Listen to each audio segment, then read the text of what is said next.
first one is in chapter 1, verse 15 through chapter 2, verse 7. Now, he's going to speak, and then she's going to speak. Then he's going to speak, and then she's going to speak. And I've got those highlighted in color to help you see it. Okay, it begins, he says to her, behold, now they're dating. So this is during the dating process. He's trying to win her heart. So they're dating. He says, behold, you are beautiful, my love. Behold, you are beautiful. Your eyes are doves. Oh, he's a Casanova, right? He's talking about how beautiful she is. And that's what happens to a young man dating a woman, right? He sees her and she's beautiful. And that's pretty much all he sees. She's beautiful. That's what matters to him. He sees that. Okay. She replies and says, behold, you are beautiful, my beloved, truly delightful.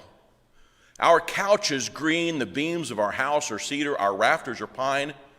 I am a rose of Sharon, a lily of the valleys. And this is going to take some unpacking to understand it. She responds back and says, well, you're handsome. You're a handsome man. And the house you've prepared for us is an amazing house. It's like cedar and got wonderful furniture, and it's just amazing. It's all of that. This place you've prepared for us up in Galilee is where this is taking place. He's got a vineyard up there, and so this is where she's just overwhelmed by this wonderful place, this one-of-a-kind place that he's prepared for them once they possibly get married. So he's overwhelmed by that, and then she says, I am a rose of Sharon, a lily of the valleys. Okay, forget everything you've ever heard about those phrases. They're wrong. Our songwriters have used those phrases incorrectly. What she's saying is, I'm just one flower out of 1,000. I'm a rose of Sharon. Sharon had a lot of roses. I'm just one of them. I am a lily of the valleys. The valleys had lots of lilies. I'm just another one. This is her saying, I'm just a plain girl. I'm one of many girls, but look at you. You're this handsome man with this big house and great furniture and cedar beams, and I'm just an old rag. That's what Han would say sometimes when I hadn't done the right things to make her feel special or said the right things. She'd say, sometimes I just feel like an old rag. Well, there's a lot to learn about relationships in this book, and this is one of them. She was going through the same thing every woman goes through. She didn't feel special. Guys, this is very important. Whether she is or not is really not relevant to this discussion. It's how she feels. And one of your jobs is to make her feel special. So she says, I'm just one flower out of 1,000,000, and you could have them all. I'm just one out in the valley, you could have them all. Obviously, if you're thinking about the song, He's the Lily of the Valley, there are two areas in which that song is incorrect. One is the metaphor is not about Jesus. The text is about the woman. So Jesus is not the lily of the valley, number one. Number two, the lily of the valley is an insult. Our song, and I understand that the gist of the song is trying to say Jesus is special. Well, that's not what this is saying. This text is saying that this lady is saying of herself, I'm not special. I'm just one of 1,000,000. Why would you want me? Why would you love me? Why would you think that I am beautiful and my eyes are dove? Okay, this is the kind of thing that I think almost every woman thinks about herself. I'm just another girl. Nothing special about me. So Solomon has the perfect answer for her. As a lily among brambles, so is my love among the young women. Solomon says, no. You're not a lily of the valley. You're a lily in a whole patch of thorns. What a great compliment he just gave to her. Now, they're dating. Okay, they're in the dating part of their phase here. So they're dating, and she says, I'm just an old rag. I'm nothing special about me. And Solomon says, no. You're a lily, all right, but you're a lily among the thorns. Now, that made her feel really special, that he understood that earlier in the book she had said, I'm dark complected, which was an insult in their life. That means she had to work on the farm a lot. To the Jewish people of this time, light complected women were considered beautiful. Today, ladies go to the tanning salon to get tanned. It's an opposite cultural thing. But in this culture, light complected was considered beautiful. Dark complected was thought of as ugly because it means she had to work out in the fields, right? So she's all down on herself, thinking she's not special. Now Solomon has said the perfect thing. Oh, you are beautiful. Now they're dating. So she replies, and now she's going to try to compliment him back and make him feel special. They're dating. This is during the dating phase. As an apple tree among the trees of the forest, so is my beloved among the young men. With great delight I sat in his shadow. The fruit was sweet to my taste, brought to the banqueting house. The banner over me was love, sustained me with raisins, refreshed me with apples, for I am sick with love. Let's stop right there. He had come up to the vineyard up in Galilee where they lived, and she had gone to he invited her to the vineyard, and she had gone over there, and she was just amazed with who he was as a man. I mean, guys own these vineyards.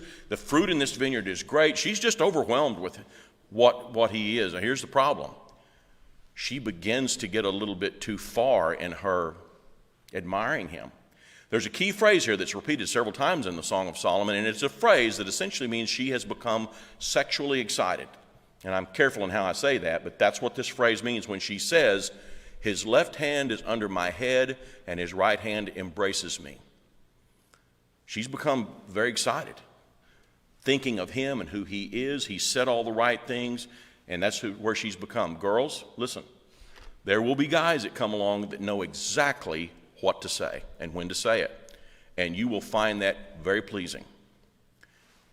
Take some advice from this lady. This lady realized that she was about to, how'd you say it? Don't start what you shouldn't finish. And she's about to where she's go. So she has a thing she says, and she says this last underlined statement several times in the book. This is actually a refrain in the song. This is the point of the book, by the way. I adjure you, O daughters of Jerusalem, by the gazelles or the does of the field, that you not stir up or awaken love until it pleases. Let me say that in the way we would say it. I demand of all that is pure and holy that you stop now while you can. That's what she says to herself. Stop before you go so far you cannot stop. Now here's the lesson. If you find yourself dating in a relationship, you have to be very aware of your own physical cues of when it goes so far that it's too far and you can't stop. And she was aware of that. When he made her feel special, and when she began to think about, wow, this he's wealthy, he's got the vineyard, and it's all great, and she's just overwhelmed with this guy, right? Okay, maybe that was a little far, Matt, but that's what she's going through. Listen, this is what temptation's about, right? This is the hard facts of it. This is the reality of it. She knew when it got too far, and she said, stop, I demand that you stop. She told herself that. If you're in a relationship, you're dating or whatever, you got to know yourself. And you got to know when it's time to leave, to go somewhere else, to do something, to get away from the situation, because she knew it would get too far and she couldn't stop. Right? That's the message of this. It's a great message regarding sexual temptation. It's a great message. It's a little bit specific, but this is what's going on. Well, there's 3 of these. Let's look at the next one. Okay. This is the night before their wedding. Wedding's tomorrow. They're going to get married. Okay, so they've gotten ready, prepared for the wedding. It's a big day. He's going to come down with, I think, 60 of his carriages are coming from Jerusalem up to Galilee, and that's an impressive thing, and the wedding party, and they're all getting ready for it, and it's all explained there. It's spoken of in idioms and poetic language. It's a little bit hard to see it, but it's there. That's what's about to happen the next day. So she's gone to bed, and she's dreaming. She's going to tell you a dream that she's had. Chapter 3, verse 1 through 5. On my bed by night, I sought him who loves me. So she's having a dream, and in her dream, she's trying to find him. Okay? That's not abnormal. I think we've all had dreams, something like that. I sought him who loves me. I sought him, but found him not. I will rise now and go about the city and the streets and the squares. I will seek him whom my soul loves. I sought him, but found him not. The watchmen found me as they went about in the city. She says this, have you seen him whom my soul loves? Scarcely I passed them when I found him whom my soul loves. I held him and would not let him go until I had brought him into my mother's house, into the chamber of her who conceived me. Stop. So she's having a dream. She's dreaming about him. And as she has this dream, she can't find him. Maybe this is the dream that you have the night before you get married. Oh, I can't find the person I'm going to marry, whatever. This is a dream she's having. And in this dream, she finally finds him, and she recognizes he is one she would love to take home to mom and dad. Guys, there's a lesson here regarding what it means to be the right kind of man for your woman. Be the man that she wants to take home to mom and dad. That she's proud to take you home to mom and dad. That's exciting to her. That's meaningful to her. That means she can have some sense of self-worth in you.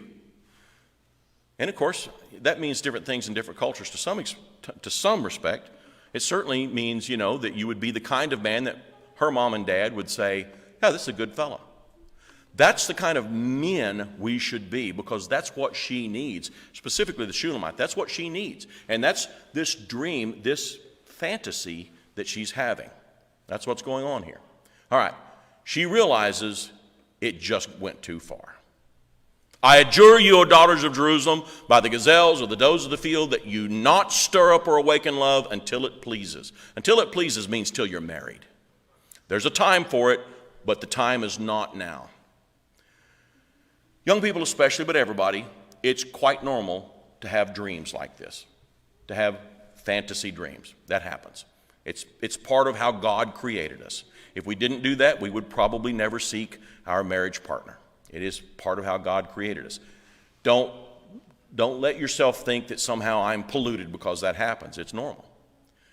But you've got to understand what she understands. You've got to stop at that dream and say, wait, I cannot act on this, not till the time is right, not till I'm married. And it's very strongly worded. These words that she's using are very different words than the rest of the words. The rest of the words are very poetic and beautiful and flowing and idioms. But when she says this, I adjure you, there's no other phrase in the Song of Solomon like that. It's a demand. It's a command. It's saying, wait, get a hold of yourself, girl. You've got to control this situation and don't let it get out of control. Okay, that's the second one. Third one, I won't go through in great detail, but they had been married for a while, and now they're separated. He's gone. And she's by herself, and she's wanting him. And she says, I wished I could find him. I'd go outside, if I found you, I would kiss you, and none would despise me, and I would lead you and bring you to the house of my mother. Here's this thing again. If you want to be the kind of man that makes your wife excited, so to speak, if you want to be that man, be the man she wants to take home to her parents.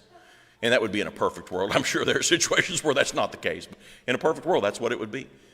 And then says, if I found you, I would do it and all that. And, I would give him this to drink. I would do this, a pomegranate, all the things. She's going through all the things. Oh, his left hand is under my head. His right hand embraces me. It's about to go too far. Stop. I adjure you. You got to get in control over this. This is the message of the Song of Solomon. It's easy to miss that when you read it, but when you read it, this is the message of the book. The message of the book is that the one flesh union of a husband and wife is a beautiful thing. As we learned this morning, it's a thing that demonstrates the unity of Christ and his church. But it should be exclusive to that. We should withstand through our personal discipline any other avenues of sexual activity. And this is what she's saying here. So I wanted to hit on those because the Holy Spirit gave us these for this very purpose that we're talking about this afternoon, and it would be remiss of me to talk about it and not bring them up. I encourage you to go find those books I referenced. I don't know about other books. There's some other books out there that are quite honestly kooky. So you got to be careful about what you read. But the two that I read are very good on this subject. And it's a great book. It's a great book for relationships. It's a great book to prepare yourself for a relationship. The Holy Spirit inspired this book and gave it to us. Okay, let's move.